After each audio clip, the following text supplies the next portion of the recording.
آج ہمارے ہاں ہوتا کیا ہے؟ معاذ اللہ ثم معاذ اللہ الامان والحفیظ. اب تو معاملات یہاں تک پہنچ چکے کہ جب یوم علی آتا ہے پھر ہر طرف ایسی افراتفری اور بےہودگی ہمیں نظر آتی ہے کہ دیکھنے والا ہمیں دیکھ کر یہ نہیں کہہ سکتا کہ یہ مسلمان ہے کہ کوئی اور ہے. اللہ اکبر. یہ مسلمانوں کی تعلیمات نہیں، یہ ہمارا وتیرہ اور ہمارا شیوا. بولیے. اچھا، ہر بندہ صاحب عقل ہے. آپ مجھے یہ بتائیے، کیا کوئی بھی سمجھدار انسان، عقل رکھنے والا بندہ یہ کہہ سکتا ہے کہ ہم نے کسی شخص کا عرس منانا ہو، ہم نے کسی اللہ والے کی، کسی اللہ کے نیک بندے کی، اور بالخصوص جناب مولا علی شیر خدا رضی اللہ تعالیٰ عنہ کا یوم ولادت منانا ہو، تو ہم انہیں بلائیں کہ جو بڑا اچھا گا لیتے ہیں، گانے والے، ناچنے والے، ڈھول بجانے والے، چرس پینے والے، شرابیں پینے والے؟ کیا اس انداز میں مولا علی کا یوم منائیں گے ہم؟ بتائیے. یہ تو کوئی طریقہ نہیں منانے کا. یہ طریقہ ہم نے نکالا کہاں سے؟ اگر یہی طریقہ جاری رہا معاذ اللہ ثم معاذ اللہ، تو پھر آنے والی نسل اس بات کے لیے سوچنے پر مجبور ہوگی کہ شاید یہ صدیوں سے ایسا چلا تھا، ایسے ہی چلا رہا ہے. حالانکہ معاملہ ایسا نہیں، یہ 2-4 سال سے یہ وبا عام ہوئی ہے. ورنہ کون سا ایسا صاحب عقل بندہ ہے کہ جس نے جناب مولا علی کا یوم منانا ہو اور وہ ڈھول ڈمکے کا سہارا لے؟ تو اسلام جس چیز کو سختی سے منع کر رہا ہے، جس چیز کو اسلام قطعاً پسند ہی نہیں کرتا، آپ ان چیزوں کے ذریعے اللہ والوں کا یوم منا رہے ہیں. یہ کوئی طریقہ، بولیے، یہ کوئی طریقہ نہیں ہے. اس کے خلاف احتجاج کرنا ہوگا، اس کے خلاف علم بغاوت بلند کرنا ہوگا کہ جناب آپ یوم منائیں، ہمیں اس سے اعتراض نہیں، ہم تو خود الحمدللہ منانے والے ہیں، ہم کو انکار کرنے والے تو نہیں. اور مولا علی رضی اللہ تعالیٰ عنہ کے شان کا منکر کون ہو سکتا ہے؟ یقیناً کوئی بھی نہیں ہو سکتا، کہ سوائے منافق کے علی سے تو بغض ہی کوئی نہیں رکھ سکتا. نبی علیہ الصلوۃ والسلام کا فرمان علی شان ہے کہ مومن علی سے بغض نہیں کر سکتا اور منافق علی سے محبت نہیں کر سکتا. ہم تو الحمدللہ ثم الحمدللہ مومن ہیں، جناب مولا علی شیر خدا رضی اللہ تعالیٰ عنہ سے محبت کرنے والے ہیں. تو پھر جب ہم محبت کرنے والے ہیں اور ہمارا دعویٰ بھی جناب مولا علی شیر خدا رضی اللہ تعالیٰ عنہ سے محبت کا ہے، تو پھر یہ انداز چھوڑنا ہوگا. یہ انداز کسی صورت ہمیں قابل قبول نہیں کہ جس انداز میں آج قوم یوم علی منا رہی ہے. الامان والحفیظ. رسول اللہ صلی اللہ علیہ وسلم کے فرامین علی شان سنیے. اب دن منانے کا انداز کیا ہونا چاہیے؟ صحابہ کرام رضوان اللہ علیہم اجمعین نے ہمیں خود بتایا. اللہ اکبر. بیت المقدس جب فتح ہوا، اور اس سے پہلے ایک اور بات، ہمارے ہاں جب کوئی، میں نے پچھلے جمعۃ المبارک پر بھی کہا تھا، جب شادی کا موقع آئے، کوئی خوشی کا موقع آئے، تو پھر ہم ساری حدود کو کراس کر جاتے ہیں. پھر ہمیں پرواہ نہیں ہوتی کہ ہمیں اللہ اس بات سے روک رہا ہے، اس کا رسول روک رہا ہے، ہمارے آباء و اجداد کی شان پر کیا جناب حرف آئے گا. نہیں، ہم ساری باتیں پس پش ڈال دیتے ہیں، اور ہماری زبان پر، ہر بندے کی زبان پر ایک ہی بات ہوتی ہے، نہیں، خوشی کا موقع ہے، پہلا اور آخری بیٹا ہے، شادی تو بالآخر کرنی ہے. اور اگر شادی کے موقع پر یا خوشی کے موقع پر یہ کام نہیں کریں گے تو معاذ اللہ ثم معاذ اللہ پھر کب کریں گے؟ یہ ہم نے خود اپنے بنائے ہوئے اصول لوگوں تک پہنچا دیے. اور ہم شاید یہ سمجھتے ہیں کہ جب تک خوشی کو گناہ میں ملوث نہ کیا جائے تو ہماری شاید خوشی ہی پوری نہیں ہوگی. ایسا معاملہ نہیں ہے.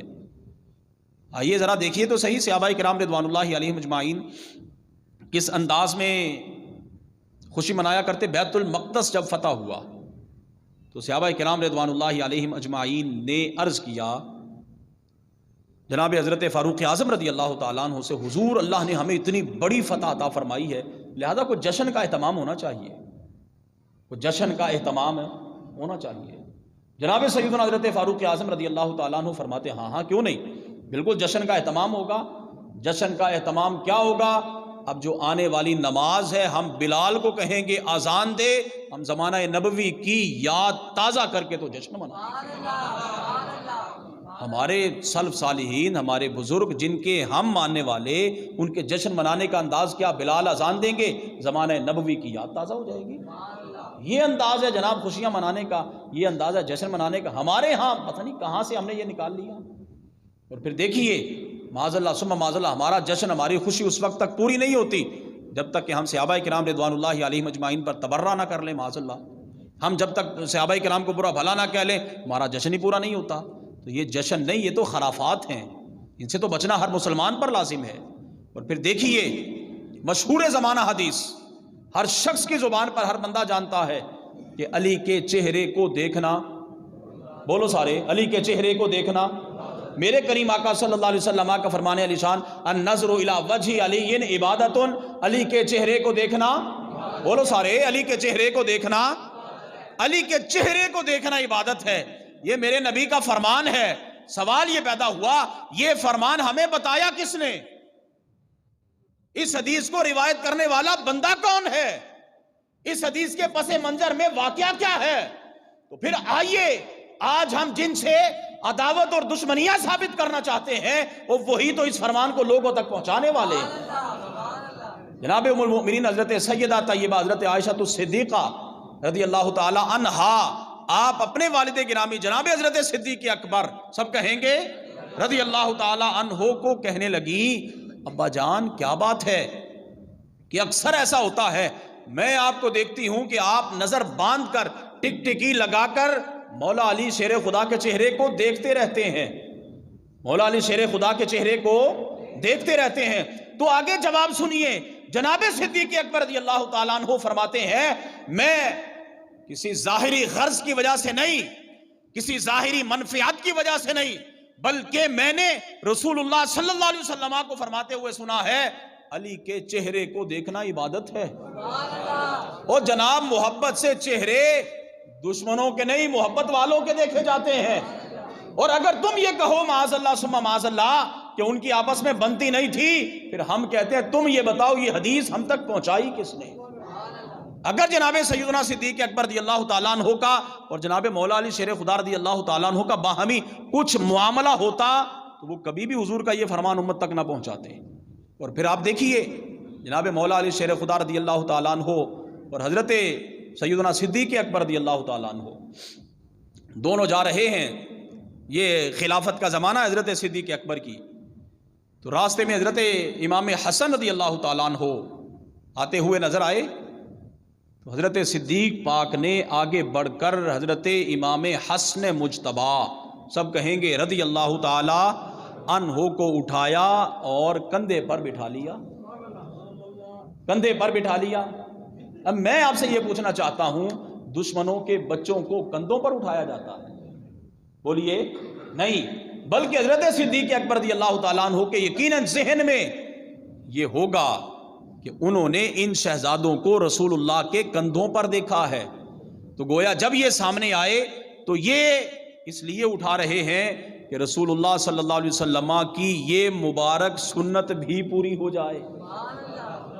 اور پھر آپ اس سے بھی بڑھ کر اللہ اکبر، رسول اللہ صلی اللہ علیہ وسلم نے جو جناب مولا علی شیر خدا رضی اللہ تعالیٰ عنہ کو مقامات اور شان عطا فرمائی، نبی علیہ السلام نے ارشاد فرمایا، من احب علی فقد احبنی، جس نے علی سے محبت کی اس نے مجھ سے محبت کی، ومن احبنی فقد احب اللہ، جس نے مجھ سے محبت کی اس نے اللہ سے محبت کی۔ اور پھر اسی کا مقابل من ابغض علی فقد ابغضنی، کہ جس نے علی سے بغض رکھا اس نے مجھ سے بغض رکھا، ومن ابغضنی فقد ابغض اللہ، جس نے مجھ سے بغض رکھا تو اس نے اللہ سے بغض رکھا۔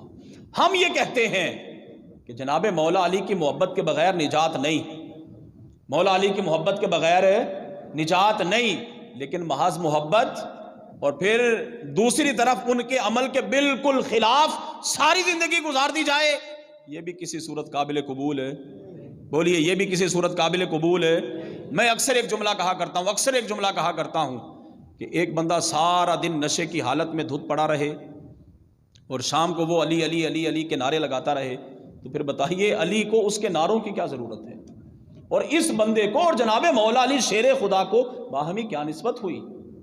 جناب مولا علی شیر خدا رضی اللہ تعالیٰ عنہ کا مشہور فرمان میں بارہا آپ کو سنا چکا، ایسے حضرات کے متعلق جو چرس پی کر، سوٹے لگا کر، شرابیں پی کر، نشہ کر کے اور پھر علی علی کہیں اور بنے علی کے ملنگ، ایسے لوگوں کے لیے میں بارہا جناب مولا علی شیر خدا رضی اللہ تعالیٰ عنہ کا ایک فرمان سنا چکا، اب پھر دوبارہ اس کو دہرا رہا ہوں۔ آپ فرماتے ہیں شراب کا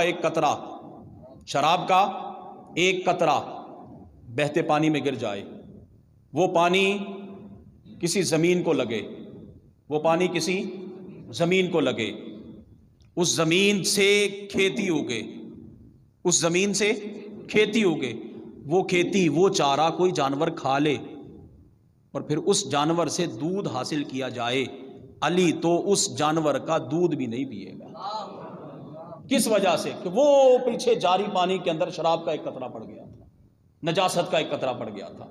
جناب مولا علی شیر خدا رضی اللہ تعالیٰ عنہ تو اس حد تک پرہیز فرماتے ہوں، اور آج ان کے ملنگ اور ان کا نام لینے والے، ان کو پرواہی کوئی نہیں کہ ہماری نسبت کس سے ہے اور ہم نعرے کس کے لگا رہے ہیں۔ تو محض نعرہ لگانا کافی نہیں جب تک کہ ہم ان کی اتباع نہیں